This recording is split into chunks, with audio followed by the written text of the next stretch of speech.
Assalamualaikum warahmatullahi wabarakatuh. Waalaikumsalam warahmatullahi wabarakatuh.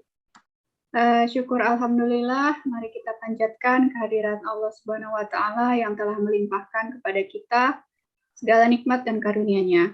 Sehingga pada saat ini kita masih diberikan rahmat dan hidayah untuk kita semua berkumpul di ruang Zoom online ini. Tak lupa salawat serta salam kita curahkan kepada junjungan Nabi besar Muhammad SAW. Terima kasih kepada teman-teman alumni PMNB yang sudah bersedia untuk meluangkan waktunya dan hadir di acara sosialisasi program magang mahasiswa bersertifikat batch 1 tahun 2022. Sosialisasi kali ini lebih bersifat sharing dan akan dibawakan secara santai. Ya, saya Syarifah Faradina akan memandu kegiatan sosialisasi kali ini. Kemudian ada juga Ibu Eka Dian Aprilia sebagai Ketua Divisi Industrial Relation and Internship dari CDC.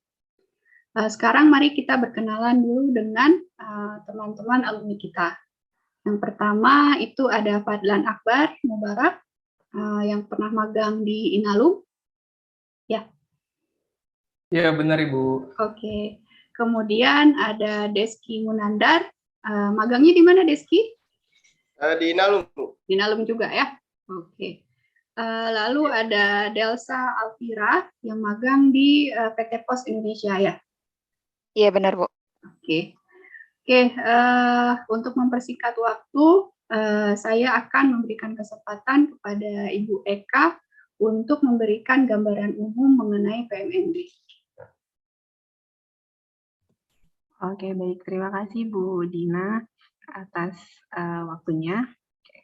Terima kasih juga nih untuk teman-teman alumni PMNB yang sudah bersedia hadir untuk sharing, sehingga kita dapat langsung tahu apa sebenarnya yang dilakukan dalam program magang PMNB yang sudah berjalan. Jadi mungkin saya mulai dari awal bahwa program PMNB, program magang mahasiswa bersertifikat ini sudah kita lakukan sejak tahun 2019. Jadi saat ini kita sudah memasuki batch yang ke-7 di tahun pertama tahun 2022 ya. Jadi sudah 7 angkatan, 7 periode yang mengikuti program magang ini. Yang membedakan program magang ini dengan program magang yang lain secara umum adalah program magang ini dikelola oleh Kementerian BUMN. Jadi perusahaan yang bergabung dalam program ini semuanya adalah BUMN. Jadi teman-teman nanti ketika mengikuti magang, maka akan ditempatkan ke BUMN yang membuka program. Nah, program magangnya juga durasinya berbeda. Jadi untuk program PMMB ini durasi magangnya 6 bulan. Nah, tapi kalau sekarang kan sudah mulai ya, sudah ada MBKM, MSIB yang juga program magangnya kurang lebih 6 bulan juga sama gitu ya. Nah, itu beberapa hal yang membedakan program magang PMMB dengan program magang yang lain gitu. Untuk jurusannya kita membuka untuk semua jurusan, tapi nanti kita menyesuaikan kembali dengan kebutuhan dari BUMN, tergantung BUMN-nya meminta jurusan mana nih. Sehingga kita berharap teman-teman yang nantinya magang itu bisa belajar banyak sesuai dengan jurusannya. Untuk beberapa batch terakhir itu karena kondisi pandemi, kebanyakan dilakukan memang di area Banda Aceh dan sekitarnya. Paling jauh itu ada di Langsai, itu PTPN 1. Hal ini karena memang FHCI selaku pengelola PMMB memberikan kebijakan bahwa program magang ini diprioritaskan untuk wilayah yang terdekat, hingga kemudian resikonya juga bisa diminimalisir, begitu.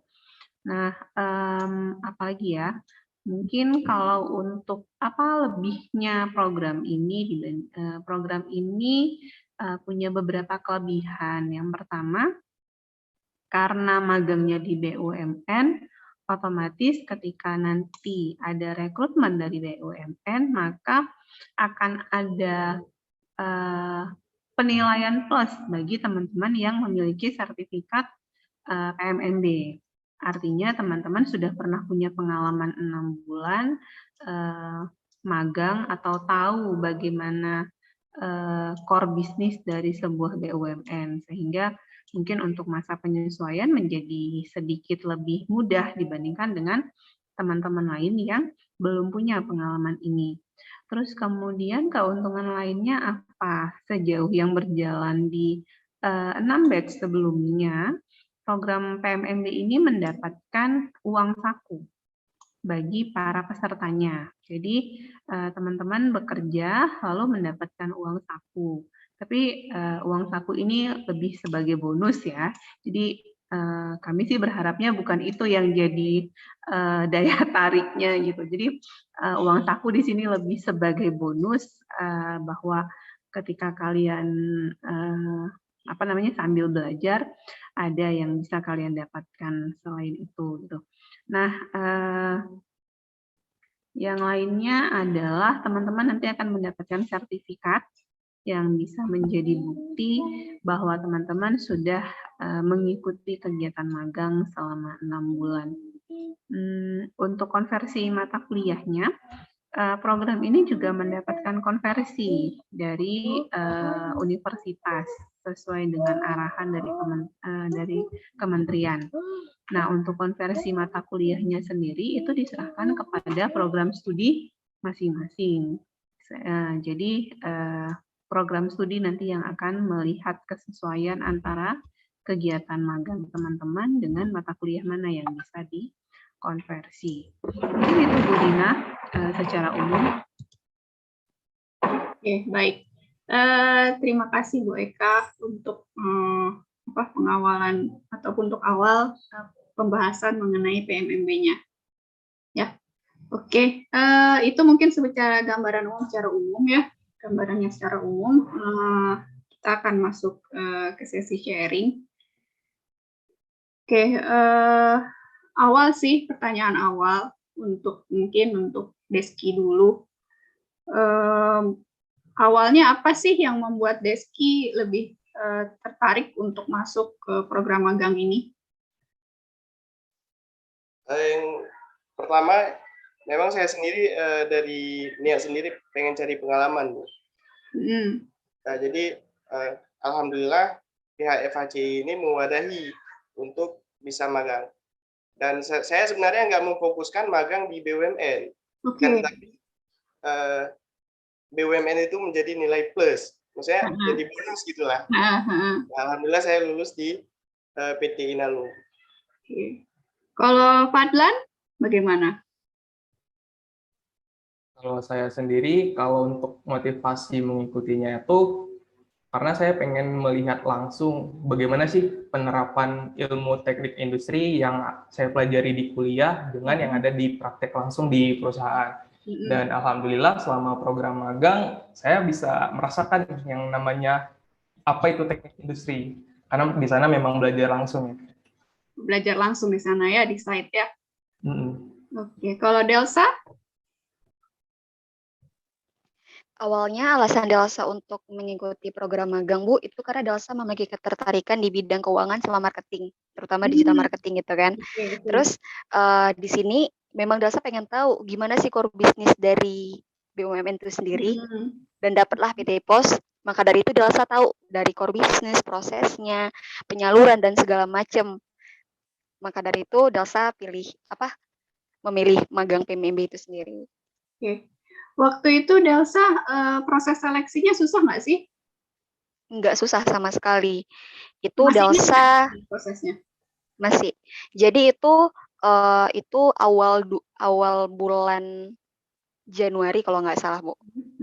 Seingat Delsa awal bulan Januari itu ada kan link untuk daftarnya. Jadi kami mahasiswa disuruh untuk menyiapkan KHS, menyiapkan CV, menyiapkan segala informasi yang terkait data diri dari calon mahasiswa itu sendiri untuk mendaftar magang. Dan ya udah setelah mengisi informasi yang terkait, kita daftar.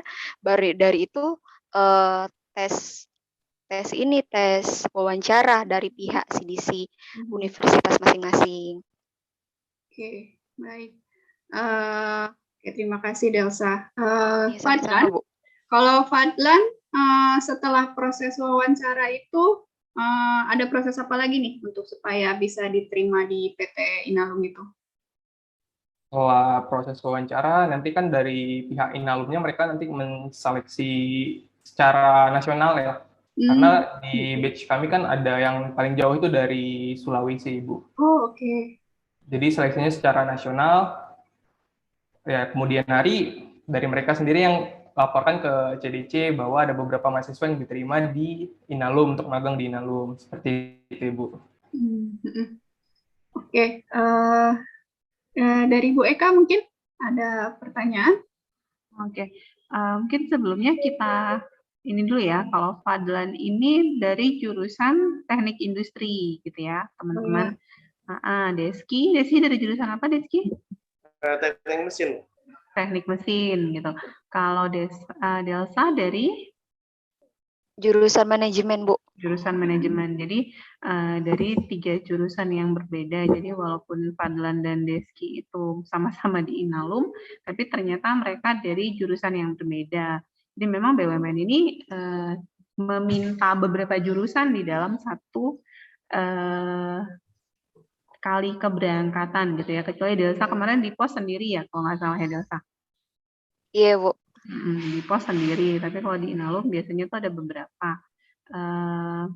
Nah, selama kalian magang, apa yang kalian pelajari itu atau apa yang diberikan oleh pengalaman yang diberikan oleh pihak perusahaan itu relevan nggak dengan apa yang kalian harapkan atau sesuai dengan disiplin ilmu kalian nggak?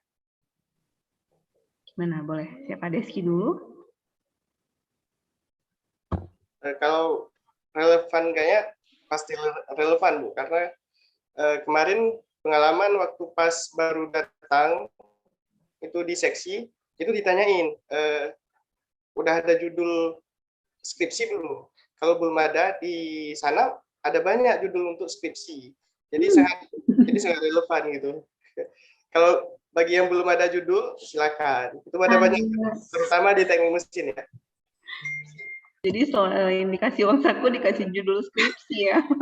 Ternyata. Oke. Bonus. Banyak bonusnya rupanya. Kalau Fadlan gimana? Kalau saya sendiri banyak dapat ilmu praktiknya selama magang. Jadi memang sangat relevan sekali dengan keilmuan teknik industri saya. Terutama saya di bidang yang namanya rantai pasok, supply chain, dan kebetulan saya ditempatkan di bagian supply chain juga. Jadi saya mengetahui banyak hal secara global tentang yang namanya supply chain. Banyak praktek dilakukan di sana.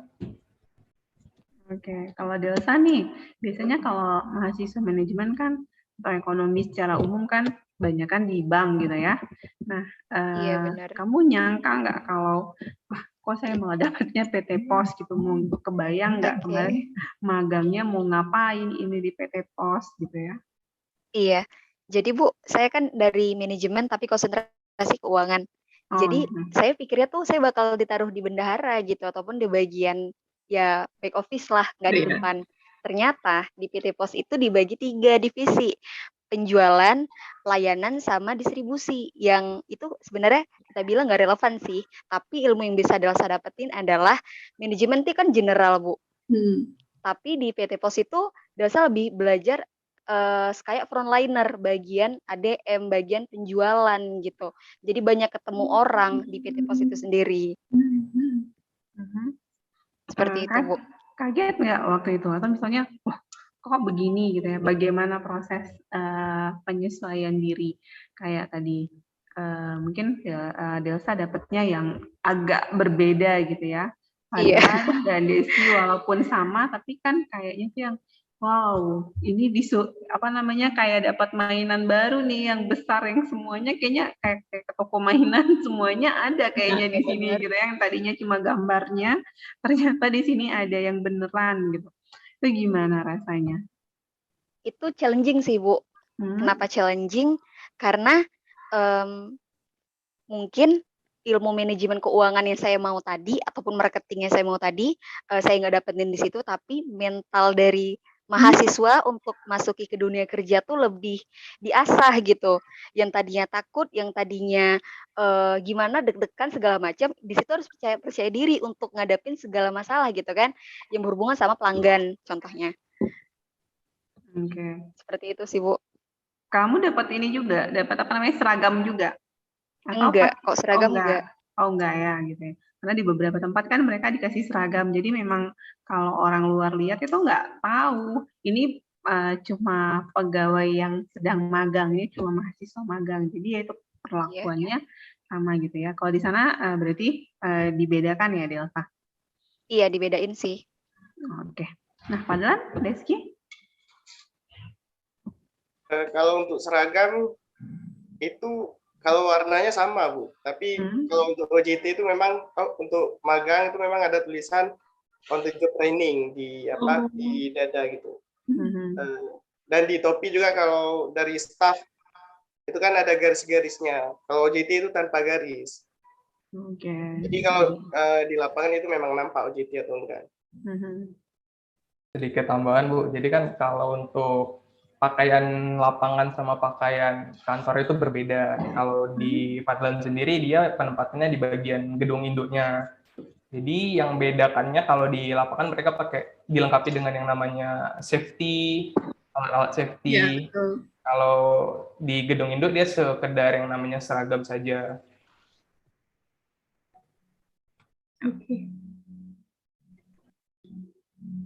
Oke. Kalau Deski, apa namanya? Apa sih rasanya masuk ke dalam dunia kerja yang tadinya kebayangnya apa sih kalau menurut selama 6 bulan itu di sana? Pertama sebelum datang Bu ya, masih di Banda Aceh nih. Gitu. Ya. Itu rasanya deg-degan gitu. Ini perusahaan gede, sedangkan basic untuk industri belum ada sama sekali, masih teori-teori kuliah aja gitu. Rupanya pas datang ke sana kita diarahkan di minggu pertama itu kita diarahkan sama HRD, kemudian diserah terima ke seksi, di seksi nanti diarahkan lagi job desk-nya itu apa aja, kamu harus ngapain aja, mau ikut project atau mau buat sendiri, itu ditawarin ke kita sendiri, kita yang pilih. Kita yang susun sendiri berarti ya? Iya, kita pilih sendiri. Kebetulan saya ditempatkan di seksi engineering peralatan, di mana di situ adalah tempat riset and development untuk peralatan. Jadi sangat cocok untuk kita yang kuliah, kemudian kita melakukan riset untuk peralatan, itu sangat cocok. Jadi yang kebayangan awalnya itu berat, sulit, ternyata sampai sana, oh ini saya benar gitu ya, seru gitu. Itu aja sih Kak. Iya, oke. Kalau Fadlan gimana? Datangnya barengan ya? Deski sama Fadlan? Iya Bu, kebetulan kami satu batch. Satu batch, tapi penempatannya berbeda ya? Penempatannya berbeda. Nah, pengalaman apa nih yang Fadlan yang ketika pertama kali datang tuh apa yang dirasakan? Ketika pertama kali datang agak sedikit deg-degan juga, karena kan ya memang seperti yang Deski bilang ini kan perusahaan besar. Jadi yang di pikiran saya ini pasti kerjanya kayak kerja lembur bagi kuda yang biasa dibilang orang. Oke. Rupanya enggak. Tapinya secara realitanya itu enggak seperti itu. Nanti ada mentor yang ngajarin kita, diajarin dari awal bagaimana.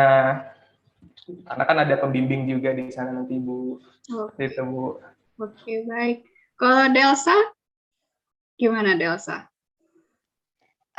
Sama seperti yang dirasakan oleh Bang Fadlan sebelumnya Bu. Memang deg-degan banget. Baru datang ke sana pagi-pagi, masuk dulu ke ruang HRD-nya, dikenalin segala macam sama manajer Delsa, manajer bagian pelayanan sendiri.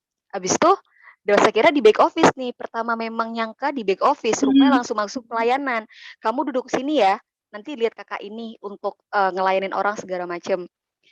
Dah, langsung Bu, itu langsung masuk ke pelayanan, langsung kayak, yaudah kamu coba aja ngetik-ngetik surat segala macem gitu kan. Oh gitu. Karena pelayanan kerja gitu, iya gitu. Oke.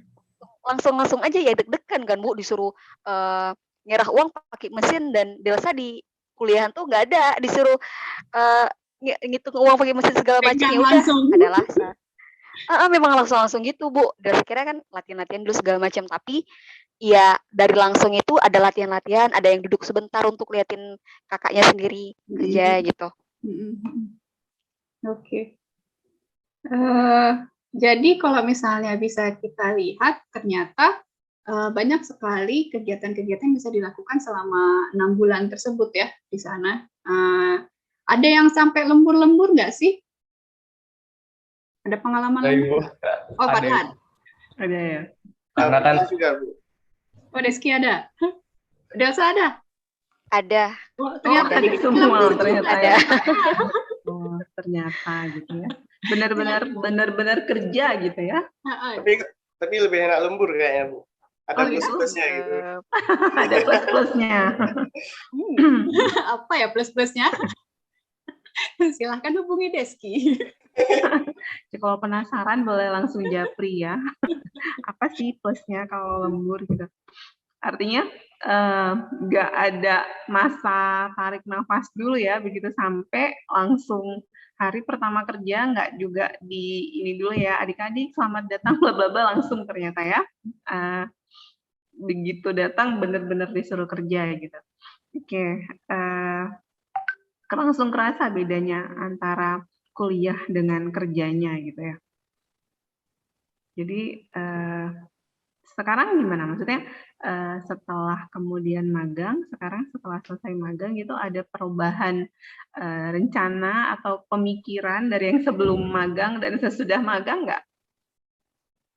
Di kalian gitu. Ada rencana awal dulu saya gini, ternyata setelah magang, oh kok kayaknya ternyata gini ya. Jadi ada perubahan nggak? Atau sama aja? Siapa? Fadlan? Kalau untuk perubahan selama magang, justru yang Fadlan rasakan selama magang itu menentukan apa yang pengen Fadlan gapai, karir seperti apa yang pengen Fadlan gapai ke depan. Karena memang sangat relevan dengan yang keinginan saya sendiri kan Bu. Jadi ke depan saya pengen berada di posisi yang sama seperti yang saya rasakan selama magang. Karena memang itulah yang saya inginkan selama ini. Oke, berarti menguatkan apa yang sudah kamu cita-citakan sebelumnya gitu ya?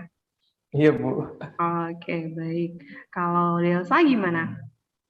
Berubah mau jadi ini aja, kasir, teller gitu? Kalau Delsa sih Bu, iya benar.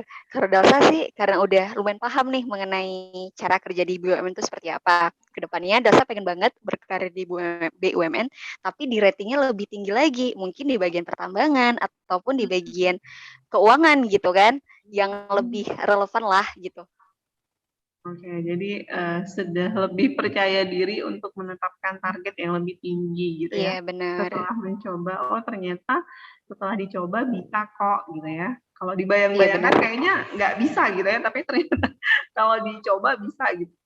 Iya benar-benar Bu. Gimana? Kalau perubahan pasti ada Bu. Soalnya di Nalum itu kan jam masuknya itu jam 7.30. Dan kita harus stay di halte itu jam 6.20. Itu harus sudah stay di halte untuk dijemput. Karena kalau telat kita nggak dapat bus nantinya.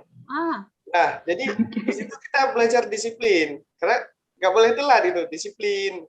Dan harus belajar juga, harus proaktif. Karena kalau di sana kita nggak diajarin kayak di kuliah. Misalnya kalau kuliah kan ada dosen masuk ke kelas, kita diajarin. Kalau di sana kita lebih ke kita yang tanya, kita yang cari bahan tuh apa yang ditanya gitu. Jadi harus proaktif memang. Dan itu merubah kepribadian gitu ya. Itu aja. Zaman kuliah nggak ada ya mata kuliah yang masuknya jam 6.20 gitu ya, jam Nggak ada. 7 aja nggak ada Jam kayaknya. 8 ya, Jam 8. Di sana aja sering telat. Jam 8 pun kadang-kadang lewat. Ya, jam 8 pun masih ada toleransi 15 menit ya. Ini kalau lewat nggak ketinggalan bus lah dia. Kalau dia batas paling telat jam 6.45. Setelah itu ketinggalan bus. Itu perginya bisa pakai Grab kalau ada Grab atau apa. Yang penting jangan telat gitu, Bu. Jangan telat karena masuk kantor itu kan 7.30. Iya, betul. Intinya harus sampai ke kantor 7.30. Oh, berarti kan pakai ceklok juga ya walaupun OJT. Ada absennya juga. Ada aplikasinya. Ada aplikasinya. Oke. Jadi benar-benar ya ngerasain absen juga gitu ya. Jadi diperlakukannya sama ya dengan pegawai yang lain gitu. Oke, kerjanya juga beneran kerja ya, bukan disuruh ngeliatin orang kerja. Iya, Bu. Kalau salah gimana? Itu dia. Ada yang pernah salah atau misalnya ternyata grogi? Kayak Delsa. Yang cengar-cengir dulu. Kalau misalnya Sarah sih, Bu, bisa Delsa bilang sering gitu kan, mungkin karena nggak fokus ataupun karena workload-nya berlebihan gitu kan. Salahnya tuh seperti ini, Bu. Delsa kan bagian surat korporat gitu. Jadi sekali datang tuh banyak gitu suratnya, baik surat, paket segala macam. Nah, ketika nge-entry surat dan paket itu kan ada kabupatennya beda, kecamatan ataupun nama ataupun pengirim ataupun itunya beda gitu, penerima beda. Nah, di situ sering salahnya. Nanti itu misalnya surat itu dikirim ke Melabuh, kita katakanlah Melabuh, rupanya terkirim ke Sabang. Besok baru ketahuan dari itu manajernya. Besok jangan salah lagi ya untuk ngentri suratnya gitu. Ada teguran ya untuk bisa ada kemudian. Setiap ada kesalahan. Alhamdulillah ya masih baik-baik. Kalau pengalaman Deski sama Fadlan? Kalau salah nggak pernah salah, Bu, karena kita kan riset. Oh, riset peralatan. Jadi kita ambil data, ambil data yang nggak mungkin salah kalau ambil data. Kalau Fadlan mungkin nggak. Kalau selama saya magang, alhamdulillah nggak pernah ngelakuin kesalahan karena sekitar 80% budget di Inalum itu ada di bagian Fadlan, Ibu. Jadi misalnya Fadlan kan ada yang ngurus yang bagian namanya ekspor impor di bagian bea cukai. Nah, untuk sekali pemesanan produk mereka sampai 200 miliar. Nah, Fadlan kan bagian yang bantuin dokumennya, urusan ke bea cukai. Jadi kan kalau misalnya salah saja itu ruginya sampai miliaran, Ibu. Sedangkan 200 miliar untuk pajaknya itu sekitar 20 miliar. Kan nggak mungkin saya salah. Wow. Tapi di-handle juga sama staffnya juga barengan gitu. Artinya dikasih kepercayaan sebesar itu ya untuk boleh menangani gitu. Nggak yang 2 juta dulu gitu ya. Karena inisiatif. Memang dari segitu ya. Ada orang di kantor juga udah percaya sama Fadlan, jadi mereka kasih kesempatan. Oke, kamu waktu ngetiknya gimana? Gemetar nggak? Gitu. Membayangkan kalau sempat salah. Berapa ini? Nggak disuruh ganti kan ya? Kalau Fadlan nggak ngetiknya, Bu. Ngetiknya nanti kan yang bagian staffnya. Nanti Fadlan yang bagian urus yang dokumen-dokumennya. Nanti kan untuk yang namanya pajak dari bea cukainya itu kan nanti dikirim e-billing gitu ke Inalumnya. Nah, dari Inalum lah yang bayar ke orang finance, orang keuangan. Jadi kalau masalah uang-uang, Fadlan nggak berani handle juga, Bu. Jadi cuma lihat nominalnya saja gitu ya. Oh, saya sedang bertransaksi dengan nominal segini gitu. Oke. Kalau untuk Deski sama Fadlan kan di MES ya berarti. Iya, Bu. Ya. Kalau Delsa enggak ya? Delsa enggak, Bu. Enggak ya. Oke. Di sini ya, di pos di Banda Aceh, di kantor Alam, pusatnya. ya. Alam. Ya. Nah, bagaimana nih pengalaman dari Deska sama Fadlan yang tinggal di mes, yang jauh dari mana-mana? Liburan tuh pada ngapain sih jadinya? Sebenarnya saya sebagai anak kos ditempatkan di mes ya biasa aja, Bu. Sama aja. Sama aja kayak gitu. Dan Pindah kos gitu ya. Ya, kayak pindah kos kayaknya gitu. Iya. Dan di sana itu satu kamar itu ditempatkan diisi sama 3 atau 4 orang dalam satu kamar. Dan itu sebenarnya nggak masalah. Dan tempatnya itu pun di komplek itu sebenarnya udah lengkap.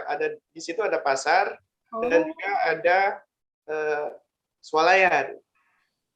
Jadi untuk belanja dan kebutuhan sehari-hari itu nggak ribet.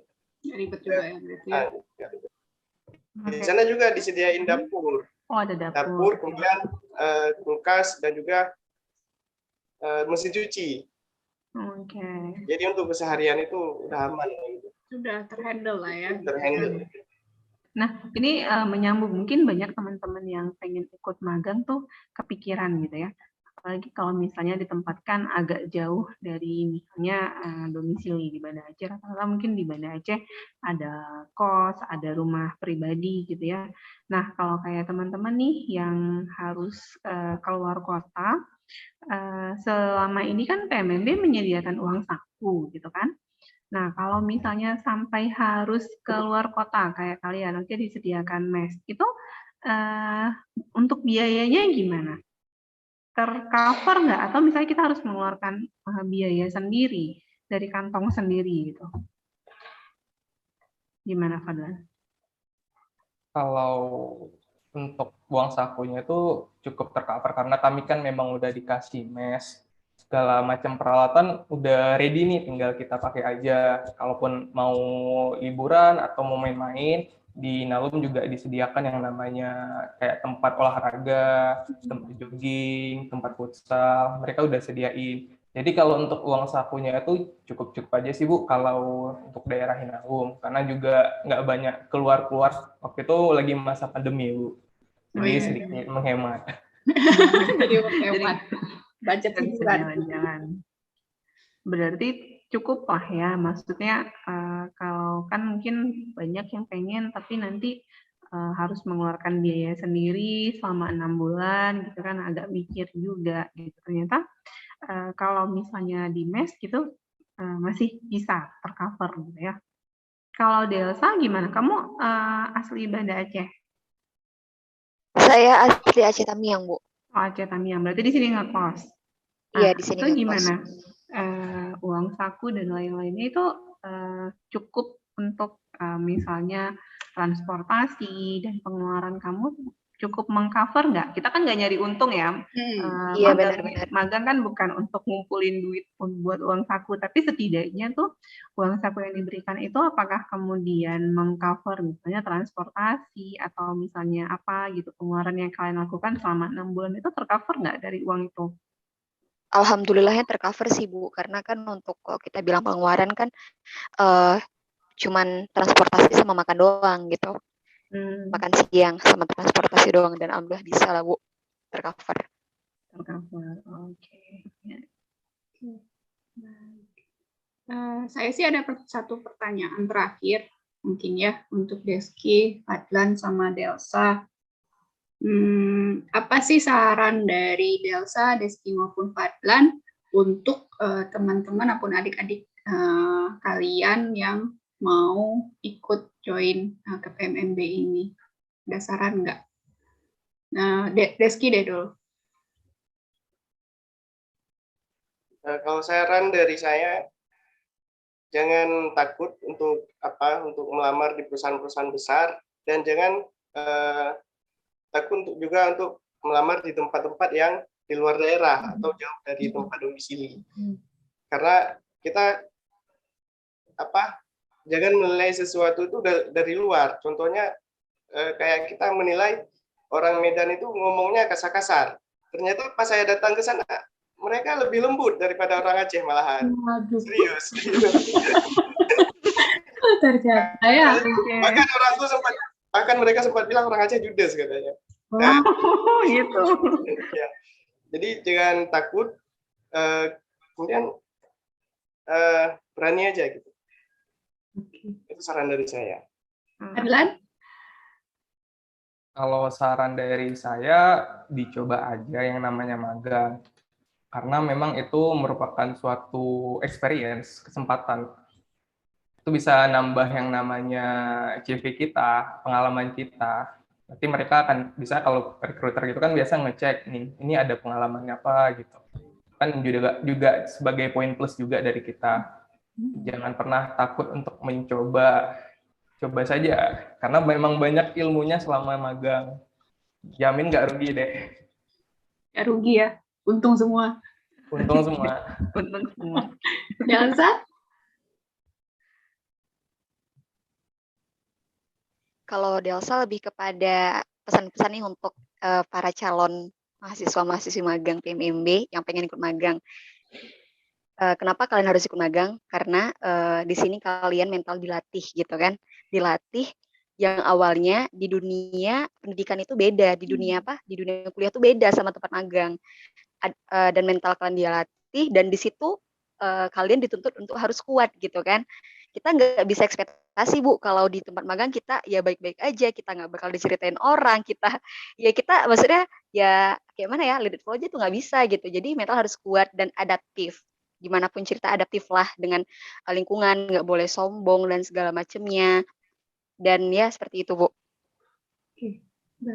Berarti harus tangguh dengan pekerjaan dan drama-dramanya gitu ya. Iya, bener. Ternyata bukan cuma kerjanya, ada drama-drama yang membumbui sebuah pekerjaan gitu ya. Jadi iya bener. Yang penting ini aja sih Bu.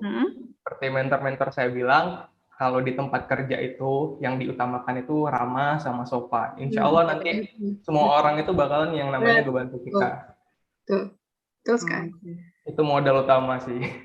Jadi modal utamanya ramah dan sopan gitu ya. Jadi etika, attitude itu penting ya gitu. Dimanapun bakal aman kalau itu kita terapkan. Oke.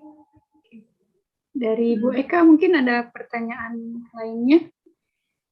Kayaknya sudah lengkap sekali gambaran dari teman-teman. Ini teman-teman dari batch 1 dan batch 2 tahun 2020 ya, Rizky dan Fadlan. Delsa itu di tahun 2001. Jadi memang ini era-era pandemi. Berarti kalian merasakan WFH dan WFO? Atau kebanyakan WFH? Delsa kemarin di mana? Office atau di rumah kerjanya? Full office sih, Bu. Oh, tetap full office ya. Berarti sudah mulai beneran bekerja ya. Karena beberapa batch sebelumnya itu hampir setengah periode, bahkan ada yang memang full mereka di rumah gitu ya. Jadi agak kurang berasa memang cerita magangnya gitu. Tapi kalau langsung di tempat kan, kita langsung berinteraksi, langsung ketemu gitu. Jadi banyak hal yang didapatkan. Kayaknya itu saja ya Bu Dina. Semoga teman-teman yang mendengarkan bisa mendapatkan manfaat dan bisa membayangkan lah ya apa yang dilakukan atau sudah mulai tahu magang itu apa, ngapain aja gitu ya dari cerita teman-teman tadi. Itu mungkin Bu Dina. Oke, baik. Terima kasih kehadiran dari teman-teman alumni PMMB, Delsa, Deski, dan juga Fadlan yang bersedia untuk hadir hari ini. Ya, untuk itu saya tutup acaranya. Demikian acara sosialisasi PMMB batch 1 tahun 2022. Alhamdulillah kegiatannya berlangsung dengan lancar, tidak ada korban. Tadi kami kira akan terjadi masalah dengan koneksi karena cuaca juga sedang bermasalah. Oke, terima kasih kepada teman-teman yang bersedia sharing hari ini. Saya tutup. Wabillahi taufiq wal hidayah. Wassalamualaikum warahmatullahi wabarakatuh. Waalaikumsalam. Waalaikumsalam warahmatullahi wabarakatuh.